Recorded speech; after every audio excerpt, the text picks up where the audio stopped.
Hi, this is Larry Hatch, and this is the 10th episode of our project 10 New and Modern Words for Success and Better Communication.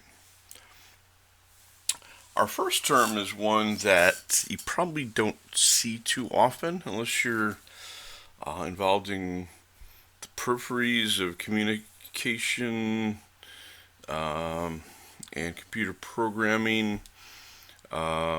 Maybe a corporate environment or web development. And I put it down here because I sort of knew what it was from my work, but I sort of didn't. And I figured it was a good term to deal with. In fact, when I sought professional websites, they did not agree as to exactly what it was. It was a little bit nebulous. But it's an acronym API, Application Programming Interface. And probably why it's a little bit nebulous and vague and meaning different things to different people is different companies do it differently, different organizations do it differently, and sometimes they're patented things and trade secrets, so they don't really get into a lot of detail. But in general, it's a computer programmer code, it's an environment which controls the interaction and communication between multiple applications or servers, often controlling the access points, security with different rules that you have to obey, syntax, functions, procedures, and building blocks. And the one that I was most familiar with are the Google APIs. And these are basically platforms where you can ask Google Maps something, ask Google Images something, do a customized Google search. But in order to access their data in their server, you obviously have to do it by their rules, with their protocols, for security reasons, so you don't mess things up, so you don't make them look bad, you don't make yourself look bad. So the Google APIs, which are generally free, are probably the easiest way to explain it. So if you want to write code to make your own search engine, or process your Google Maps data in a certain way, or access your Google files. What are they called now? I can't remember. They've changed it a couple times. So that would be one example. An API might be something where your company that you work for has a big data bank, and you would use an API to send that data to different programs for analysis and graphics and so on, but you'd have to follow your company's rules and securities and command structure in order to access that data with legitimacy. So anyway, that's a term you can look up, and like I say, maybe start with Google API since that's a free one, and they're pretty good at explaining what you can do with that. It is advanced programming to people that aren't programmers, but to system and program developers, this is their daily toolkit. So, and it's sort of a way to access other servers, databases, programs, systems, in ways you want to control them. The next term is sentiment analysis. It's the computation of emotional responses and ratings of a website or media. And I gave two examples here. One is the ratio of likes to dislikes. I think YouTube has done that, although I don't have any dislikes except on one video, so I don't really see that a lot. But anyway, so if you get 10 people liking it to every one person disliking it, maybe you're doing something right. If you get more dislikes, as many dislikes as likes, there might be something going on there. There's another sentiment analysis would be the number of viewers that comment, and that's going to be pretty low. So you might have 10,000 views and only 100 people comment. Well, that's actually a pretty good number. Now, some of the big big influencers with millions of hits, they'll post a video and they'll get 4,000 comments, bang, like that. But out of their million views, 4,000 is not a lot. So even a small, specialized website on YouTube or any type of website can get a high comment rate. And again, some videos are deliberately provocative to do that. Some people do use this sentiment analysis. It's likes, dislikes, follows, unfollows, links to, embeds. It's any way that people's sentiment who are viewing it and evaluating it. How many people embed or share your video. And again, when you click some of these buttons on social media, you do see that they do keep track of how many people react in a certain way. Like Reddit uses a karma system. There's all kinds of things, but likes and dislikes, that's sort of as basic as they get in a lot of different platforms use likes and dislikes, although some only do likes. But sentiment analysis is just kind of a lower level metric or statistic on how you're doing. And again, you can get into that if you really, really want to. Couch surfing. That was a practice that started out, I heard about it 10 years ago, but it's actually turned into a website and a company. But I noticed they weren't trying to trademark it because it was something that was already out there. And if you're trying to take over a phenomenon, really hard to get a trademark on it because people will say it's already out there and you have no exclusive right to it any more than anybody else does. So as I understand it, the couchsurfing.com is not a trademark thing as a term. It's the practice of sleeping on a stranger's sofa. There's sometimes a real bed is even offered based on an existing friendship. A friend of a friend of a friend. Like, hey, I got a friend in Cincinnati. They'll put you up. Save you a couple $100 on hotels or whatever, food. Or hey, I have a cousin, over there in Berlin. They'll set you up.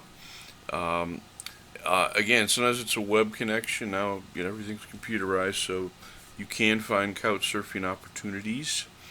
Whether you pay for them or not is going to vary. Certainly you're not going to get couch surfing for $100 a night, I don't think. Unless they offer you, a feather bed and, gourmet breakfast in the morning, something like that. Now, some of these people do that just to get more business. But, you might buy them a bottle of wine or something nice as a thank you. Certainly you would if you're the friend of a friend of a friend and you want to keep that relationship good. Couch surfing sort of started out as people didn't have a lot of money, often college students. It was a little bit like the old system they have in Europe and hosteling, I believe it's called, something like that. It's not the word hostel, but anyway, it's they have youth hostels, HOSTELS, in Europe, and you could maybe stay somewhere for a couple bucks a night, even free if you had a certain background or whatever, or membership. But couch surfing in the U.S. is, staying on a bunch of sofas. Now, these may not be great sofas, so if you have a back problem, it's probably not a great idea. And again, if it's a friend of a friend of a friend of a friend, what are you getting into? So that's why there's a website or two devoted to this, so they can vet people, like they would with Airbnb. And It's Couchsurfing.com calls it a global hospitality exchange. That's pretty nice. But again, it's a good way now for respectable people to get a place to sleep. Especially in a cold climate. Obviously, if you have an SUV or something, you can always sleep in the back in warm weather.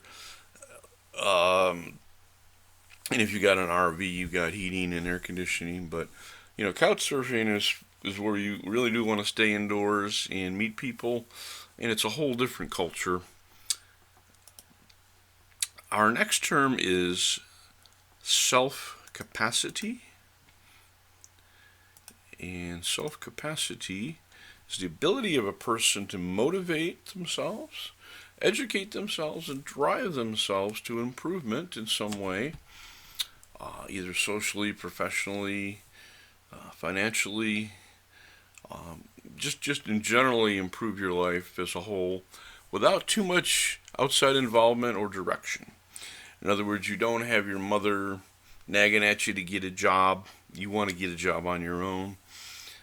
You don't have a spouse telling you need to go back to school, get a degree so you can get a promotion, something like that. So it's something that resides within you, a deep internal motivation to improve yourself.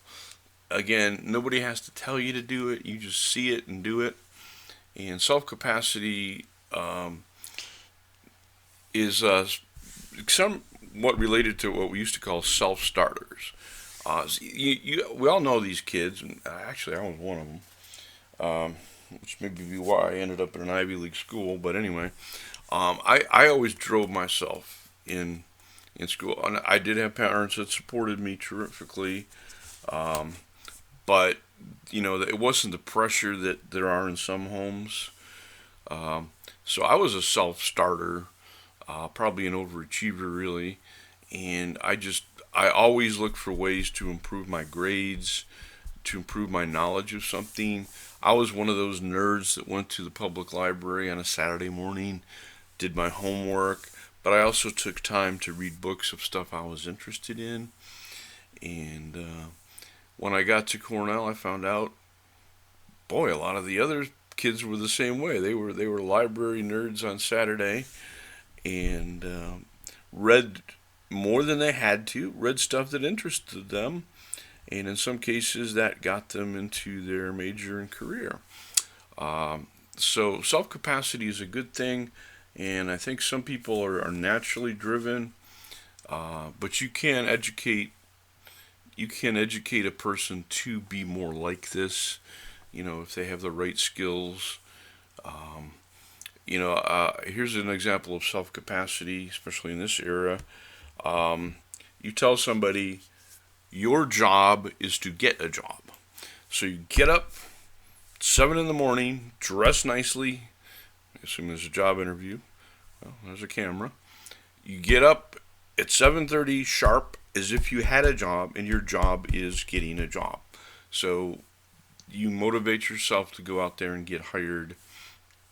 And once you put that little knowledge, your job is to get a job, in somebody's head, if they have the self-discipline, they're going to take it and run with it. That would be another great example of self-capacity. The next term is apologetics. It's a theological term, but I thought I'd use it because it does apply to a lot of our modern discussions on morality, ethics, and cultural attitudes. Because, we talk about racism and bullying and all that stuff. Well, to me, all of those are a problem of morality. People that have moral values are not prejudiced or discriminating against other people. At least they shouldn't be. And they're not bullies and they're not hateful. So no matter what religion you're in, if you have a moral basis, that's going to translate into better social justice and social behavior. Apologetics is the study of arguments and methods that will defend, debate, or prove the truth of specific theological principles or values. and it's sort of down to a science, and it's taught in seminaries and other, yeah, I guess seminaries is the best term, where they train ministers of the clergy in various faiths. I'm sorry, I don't know all the terminology for all the religions. But anyway, you have to be, you're prepared with arguments. The basic apologetic thing you start with is there a God? That's a tough one. Was Jesus the Messiah? That's another tough one.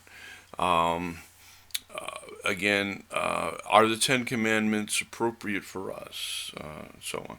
So apologetics is a structured set of arguments, often used in a formal debate, on media somewhere, to defend a particular principle or value, usually one that you hold personally. And again, I think if we know our apologetics a little bit, we're more likely to convince people to be moral and ethical and kind to each other. So this does kind of get into our modern social discourse. And again, if you can defend your values and principles and communicate those to others, I think our society would be much stronger. That's my sermon for today. Our next term is blackfishing, and I think we've all seen some examples of that on the news in the last few years. It's basically somebody pretending to be a person of color and they're not. By strict definition, blackfishing would be pretending to be an African American and you're not.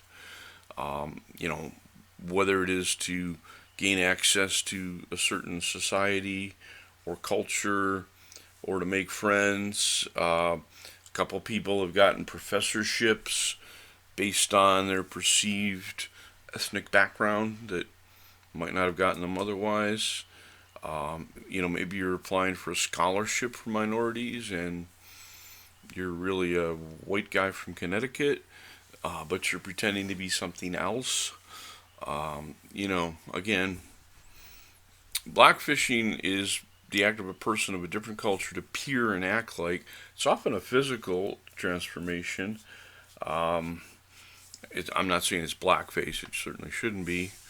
But sometimes a person will maybe put on a darker makeup than they used to, or they'll do their hair in an ethnic style, and it's considered a negative form of cultural appropriation, which we're going to talk about in a minute. But strictly blackfishing is applied to Africans, but it's been more widely used in terms of Latino or Latinx culture, or any person of color. So it's trying to appear physically and historically and culturally as somebody you're not. It may just be other people's reactions, but usually it has to do with a made-up story. Like I grew up in the Bronx and you grew up in Peoria, Illinois, in a white neighborhood. Something like that. So there's that.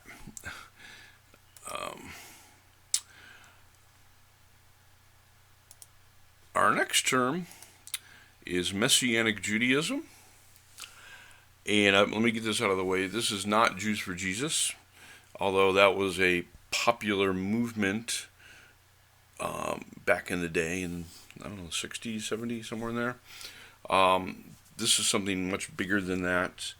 In fact, Jews for Jesus is an organization.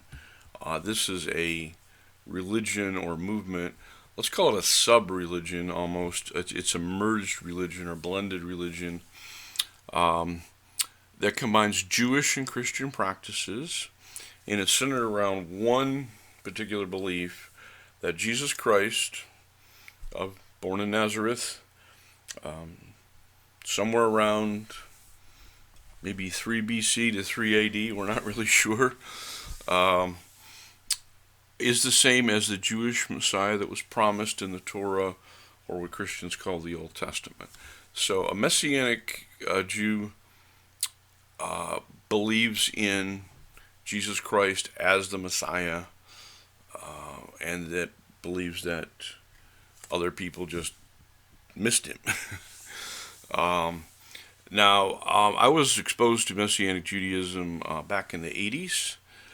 In fact, I went to a Christian style Bible study taught by a rabbi, a fully credited rabbi who was a Messianic rabbi. He went through all of the formal courses and graduated, and I'm sorry I don't know all the terminology for ordination, but anyway, he was that, and the Christian Bible study was conducted partly in Hebrew. Study of the Hebrew Old Testament as it relates to Christianity, and as we all know, most Christians do read the Torah and other the prophets and so on. So anyway, and as I understand it, there are over 400 congregations in the United States and many more around the world where this is practiced. They are often called synagogues with Hebrew letters as their name, and they have a blended set of Christian and Jewish practices.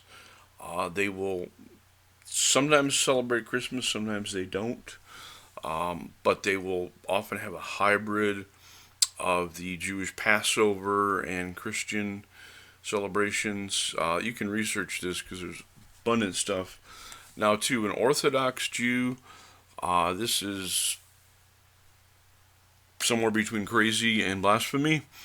But there are a great number of people of the Jewish faith, including some rabbis, that do practice this blended Jewish and Christian religion, or sub-religion, if you will. Again, what happens when you hybridize two major religions in the world? Is it a new religion, or is it just a fusion? I have actually attended some services like that, wearing a kippah, and I found them very interesting. Very interesting. Ethnopreneurism. That's a tough one.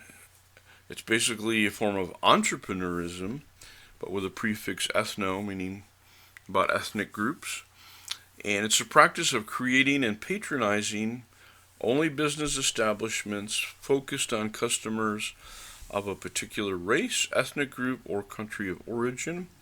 It's not always one of the 3 or 4 major races. It can be an ethnic group, such as Hispanic, Latino, Korean. So it can be a race, an ethnic group, or a country. And I kind of made it broad. Ethnopreneurism can be creating it. Like, I'm going to create an online store for African Americans, or I'm going to create a Korean grocery store, or I'm going to create a Vietnamese focused market. That's one part of it. Well, you're an entrepreneur and you create that, or you support that. Or it can be that you patronize mostly, let's say, a black-owned business or a women-owned business.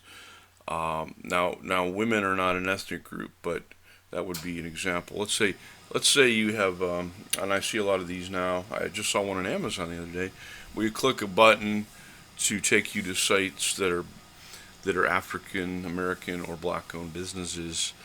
There are black pages, like a yellow pages for people of color and their businesses.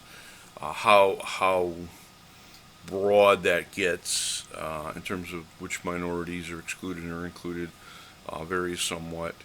But I know some people that will only buy groceries in the grocery store that sells what they like, and might be an Asian, a broadly Asian grocery store, which literally encompasses dozens of countries.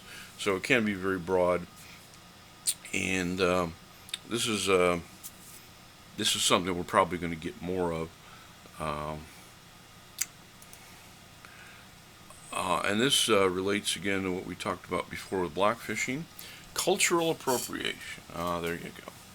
It's the controversial, although it probably could be done sensitively if people tried, adoption of elements of another, often minority culture as if your own, other than accepted globalized elements. And I wanted to put that phrase in there because some levels and degrees of cultural appropriation are accepted as part of globalization. And I'll give you an example of that. If you go to Tokyo and meet with some business people, they're going to wear European style, probably 3-button suits. Probably. Well, we don't say, why are you appropriating the European Caucasian culture? You're Asians. No, we accept that business people all over the world often dress in a business suit. That's an accepted, globalized fashion. So that's something that's widely accepted. Cultural appropriation is a controversial, shadier side of this, where you take over something. In the case of blackfishing, it's appearance and culture and appearing to be somebody who you're not. But cultural appropriation as a block is a broader term, and it's not taken well. It's sort of like, why are you taking over my stuff when it belongs to my group? I'll give you a recent example from politics. When there were some very bad racial incidents, social injustices, a number of people of the Congressional Black Caucus were wearing traditional African fabrics, either as part of their, either like a necktie or a scarf, or a piece of cloth. Sometimes they would decorate their offices in that way. Well, in empathy or sympathy with the cause, a number of white, predominantly liberal, let's say, politicians did the same thing. And they were showing up with African cloth and ties and stuff. And that was a little bit too much for some people. It was considered sort of pandering. And I'm sure they meant well, but as a recent New York Times editor said, meaning well means nothing. It's how it's perceived. So, do you wear a certain thing of another culture in empathy with them? Probably you better not until you talk to somebody in that group to see if that's considered offensive or not. Now this is actually a double cultural appropriation. If you're wearing a necktie made out of African cloth, you've appropriated the African culture. Well, neckties were invented in the Czech Republic, or Czechoslovakia, the old one. So just the act of wearing a necktie is a cultural appropriation of Czech people. So the necktie was accepted, but not the cloth it was made out of. That's really getting deep. But anyway, this is a very broad field of cultural appropriation, and lots of books are being written about it. And I would just tell people, be sensitive, talk to somebody in the culture you're trying to appropriate before you do so, to avoid any offenses. So move on.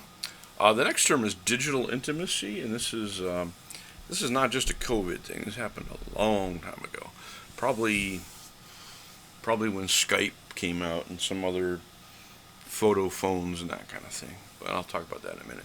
It's basically the use of online video and audio, a video presentation to form highly personal, often sexual or sensual bonds with other humans, either as a couple or a group, not having direct physical contact. And again, COVID would be one good example of that. And, all sorts of acts can take place. It's often reciprocal and interactive, like, I want to massage your shoulders. Somebody in the room will massage that person's shoulders, and they interact back and forth with different ideas and commands and functions and so on.